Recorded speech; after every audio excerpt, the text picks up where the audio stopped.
In the great kingdom of the sunlit sands, there lived Princess Zahara, the only daughter of King Jabari and Queen Naima. She was as radiant as the dawn, but her heart held no kindness. When she rode through the streets atop her golden chariot, people hid inside their homes, doors were bolted shut, and market stalls were covered with heavy cloths. It was the law of the land. None were allowed to gaze upon the princess's face. If anyone failed to hide, they faced a punishment so terrifying that the mere thought of it sent shivers down the spine. One day, as Zahara's royal procession swept through the bustling market, an old fisherman named Baba Jengo, carrying a basket of freshly caught fish, found himself trapped in the middle of the road. His frail legs could not carry him fast enough to hide. The guards seized him and dragged him before the princess. She looked at him with disgust and declared, "This foolish old man has dared to lay eyes upon me. In 2 days he shall be blinded with searing hot irons." The crowd gasped, but none dared to challenge her decree. Baba Jengo fell to his knees, trembling. "Mercy, O princess, I am but a poor man who meant no harm." But Zahara turned away, her heart untouched by his plea. As the guards dragged the old man away, a young traveler named Malik, who had watched everything from the shadows, clenched his fists. His heart burned with fury, but his mind remained calm. He vowed that night, under the watchful eye of the moon, that he would teach the arrogant princess a lesson she would never forget. Malik was no ordinary man. He was clever, swift, and skilled in the ways of trickery. That night, as the city slept, he watched the towering palace. Guards stood at every corner, their spears gleaming under the moonlight. The princess's chamber was the most heavily guarded of all. But fate smiled upon Malik. For that night, Zahara, in a rare moment of foolish bravery, decided she would sleep alone, without her guards watching over her. Slipping through the shadows, Malik made his way into her chambers, silent as the wind. He saw a brilliant red gemstone on her table, glowing with an inner fire. This was the famous ruby of Amani, a stone said to hold the warmth of the sun itself.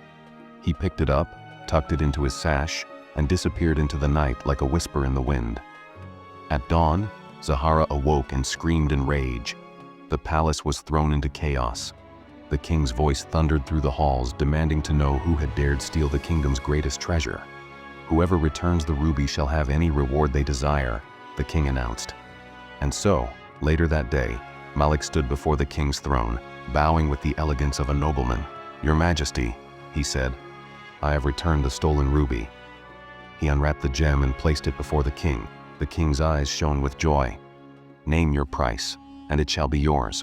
Malik smiled. "I ask for only this: free Baba Jengo and punish the guards who arrested him." The king frowned. "Why do you concern yourself with an old fisherman?" "Because justice should not be bent by power," Malik replied. But the princess's face twisted in fury. "You insolent fool!" she snapped. "How dare you steal from me and demand conditions? You shall be thrown into the dungeon at once." The king, blinded by his daughter's rage, agreed. Malik was seized and locked away, his fate sealed, or so they thought. That night, as the guards patrolled the prison halls, Malik sat in his cell, smiling to himself. When the guard passed his door, he whispered, "By dawn, I will not only be free, but I shall have the king's crown in my hands." The guard laughed. "You dream too high, thief." But when dawn came, and the king called for Malik to be brought forth to face punishment, all that was found was an empty cell and a pair of broken chains. Alarm bells rang through the palace. Soldiers scoured the kingdom, but Malik was nowhere to be found. And worse, the king rushed to his chambers to find his crown missing. The princess was livid. "I shall not rest until he is captured. Set a trap for him," she ordered. "Take Baba Jengo again and announce that his eyes shall be taken by sunset. Malik will come for him." As the old man was dragged once more into the palace, the trap was set. That night the guards stood on high alert. The king himself roamed the halls in disguise, sword in hand. But then, a scream. A piercing, gut-wrenching cry from Zahara's chambers. The king stormed into her room, finding his daughter sprawled on the floor, her body cold, her skin pale. "My child," he bellowed. The royal physician arrived, trembling. He placed a hand upon Zahara and whispered, "Your Highness, the princess is gone." A deadly silence filled the room. The mighty Zahara, proud and untouchable, had been struck down. But by what? A bite mark on her ankle revealed the answer.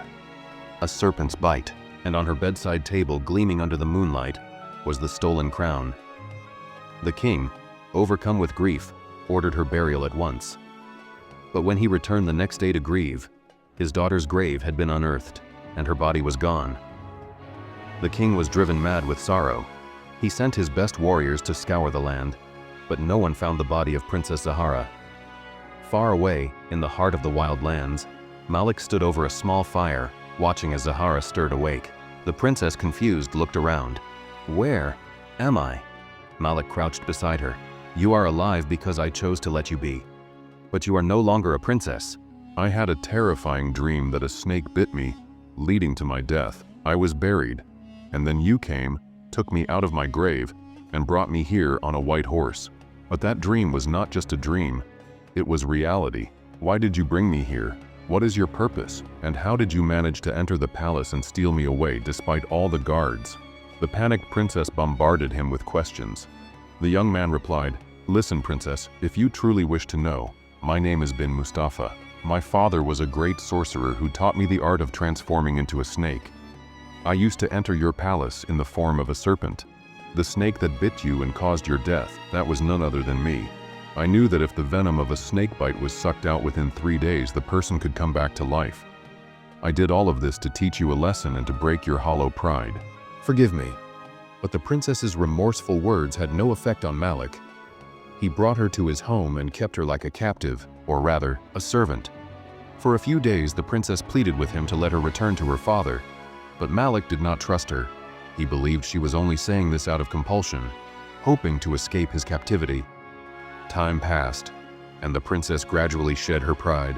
She began to live as a dutiful wife, taking care of all the household chores and attending to Malik's every need.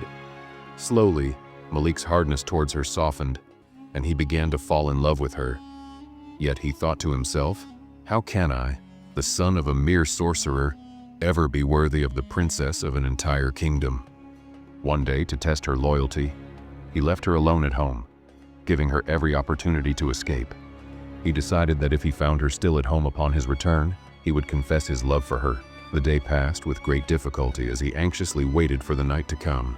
When he finally returned home with a pounding heart, he found the princess still there, fully engrossed in her daily chores, just as usual.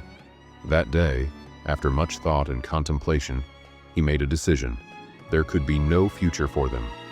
The wall of status and prestige that stood between them was too high. Resolving to do the right thing, he decided to safely return the princess to her father. The next morning, he took her back to the king. When the king saw his daughter safe and sound, tears of joy streamed down his face. He embraced her and bombarded her with questions. Malik then confessed the entire story to the king and begged for forgiveness. After hearing everything, the king ordered his minister, "Take him to the gallows at once." But the princess intervened and said, "No, father. He did all of this to break my arrogance.